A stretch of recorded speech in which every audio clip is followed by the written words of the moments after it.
ওমানে যুক্তরাষ্ট্র ইরানের বৈঠক নিয়ে দুই দেশের ভিন্ন বক্তব্য। ওয়াশিংটন সরাসরি আলোচনার কথা বললেও প্রত্যাখ্যান তেহরানের। দাবি মার্কিন চাপে ফলপ্রসূ হবে না সংলাপ।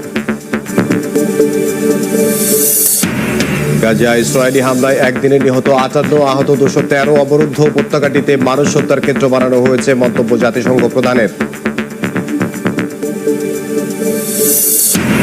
জেলেনস্কির নিজ শহরে রুশ অভিযানে শিশুসহ নিহত 16। ইউক্রেনের বিরুদ্ধে রাশিয়ায় 30টির বেশি জ্বালানি অবকাঠামোয় হামলার অভিযোগ, অস্বীকার কিয়েভের। বিশ্বে 2024 সালে 9 বছরের মধ্যে সবচেয়ে বেশি মৃত্যুদণ্ড কার্যকর, তথ্য অ্যামনেস্টি ইন্টারন্যাশনালের। শীর্ষে ইরান, ইরাক এবং সৌদি আরব। ওমানে হতে যাওয়া যুক্তরাষ্ট্র ও ইরানের বৈঠক নিয়ে দুই দেশের ভিন্ন বক্তব্যে শুরু হয়েছে তুমুল বিতর্ক।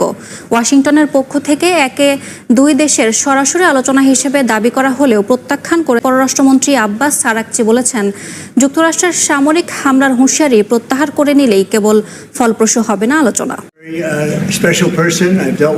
ক্ষমতায় আসার পর থেকেই ইরানের পরমাণু কর্মসূচি বিষয়ে আলোচনায় বসার তাগাদা দিয়ে যাচ্ছেন মার্কিন প্রেসিডেন্ট ডোনাল্ড ট্রাম্প। দিয়েছেন সামরিক হামলার হুঁশিয়ারিও। তবে তোপের মুখে আলোচনায় বসতে নারাজ মাসুদ পেজেশকিয়ান প্রশাসন। তাদের দাবি, হামলার হুঁশিয়ারির মধ্যে নিরপেক্ষ আলোচনা সম্ভব নয়। যুক্তরাষ্ট্র তাদের সর্বোচ্চ চাপ নীতি প্রত্যাহার করে নিলেই ফলপ্রসূ হবে আলোচনা। এর মধ্যে প্রথমবারের মতো আগামী শনিবার ওমানে আলোচনায় বসতে যাচ্ছে দুই দেশ। তবে এ নিয়েও শুরু হয়েছে তুমুল বিতর্ক। মার্কিন প্রেসিডেন্ট ডোনাল্ড ট্রাম্প একে দুই দেশের সরাসরি বৈঠক হিসেবে দাবি করলেও তা মানতে নারাজ ইরান। আলজেরিয়ার রাজধানী আলজিয়ার্সে এক সংবাদ সম্মেলনে ইরানি পররাষ্ট্রমন্ত্রী আব্বাস আরাকচি বলেন, ইরানের সামরিক সক্ষমতা সম্পর্কে বেশ ভালো ধারণা রয়েছে যুক্তরাষ্ট্রের। যদিও ইরান যুদ্ধ চায় না, তবে করেছে জাতিসংঘের মহাসচিব অ্যান্টোনিও গুতেরেস। গাজাকে মানুষ হত্যার ক্ষেত্র বানানো হয়েছে দাবি করেন তিনি। একই দিন লেবাননের বেকা উপত্যকায় হিজবুল্লাহর আকাশ প্রতিরক্ষা ব্যবস্থার গুদাম লক্ষ্য করে হামলা চালায় তেল আবিব। স্থানীয় সময় মঙ্গলবার গাজা জুড়ে হামলা চালায় ইসরায়েলি সেনারা। এতে হতাহত হন অনেকে। এক বিবৃতিতে বিষয়টি নিশ্চিত করে গাজার স্বাস্থ্য মন্ত্রণালয়। একই দিন জাতিসংঘের ফিলিস্তিনি শরণার্থী বিষয়ক সংস্থা UNRWA এর পরিচালিত 6টি স্কুলে ঢুকে জোরপূর্বক বন্ধ করে দেওয়ার পরিকল্পনা জানায় ইসরায়েলি সেনারা। গাজায় মানবিক সহায়তা বন্টন নিয়ন্ত্রণে ইসরায়েলের নতুন প্রস্তাব প্রত্যাখ্যান করেছেন জাতিসংঘের মহাসচিব আন্তোনিও গুতেরেস। মঙ্গলবার এক সংবাদ সম্মেলনে তিনি বলেন, এ পরিকল্পনা বাস্তবায়িত হলে প্রতিটি আটার দানার হিসাব করে ত্রাণ সীমিত করা হবে, যা অগ্রহণযোগ্য। মানবিক নীতিমালা ও নিরপেক্ষতা মানা হয় না এমন কোনো ব্যবস্থায় জাতিসংঘ অংশ নেবে না বলেও স্পষ্ট বার্তা দেন। প্রত্যাখ্যান করেছে জাতিসংঘের মহাসচিব অ্যান্টোনিও গুতেরেস। গাজাকে মানুষ হত্যার ক্ষেত্র বানানো হয়েছে দাবি করেন তিনি।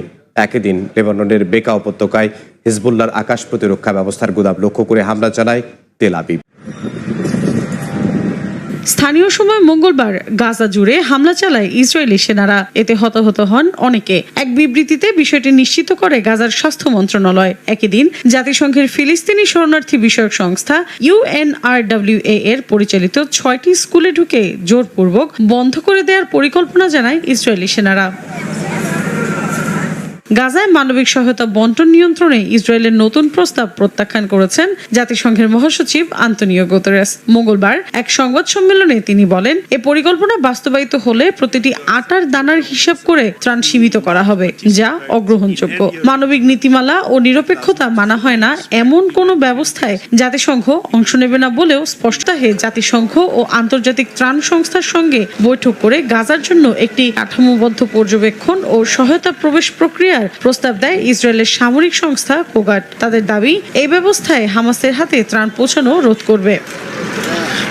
এদিকে গাজার মতো ইসরায়েলি হামলা অব্যাহত আছে লেবাননেও। মঙ্গলবার দেশটির উত্তর পূর্বাঞ্চলের বেকা উপত্যকায় হিজবুল্লাহর আকাশ প্রতিরক্ষা ব্যবস্থার গুদাম লক্ষ্য করে হামলা চালায় তেল আবিব। জবাবে ইসরায়েলের বালবেক অঞ্চলে বিমান হামলা চালায় সশস্ত্র গোষ্ঠীটি।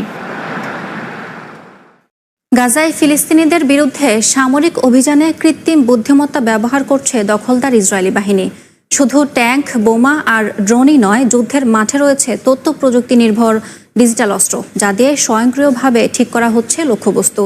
নেতানিয়াহু বাহিনীকে এই ডিজিটাল অস্ত্রের যোগান দিচ্ছে গুগল, মাইক্রোসফট সহ বিশ্বখ্যাত মার্কিন প্রযুক্তি কোম্পানিগুলো। যুদ্ধের ধরন পাল্টেছে। গাজা উপত্যকায় ইসরায়েলি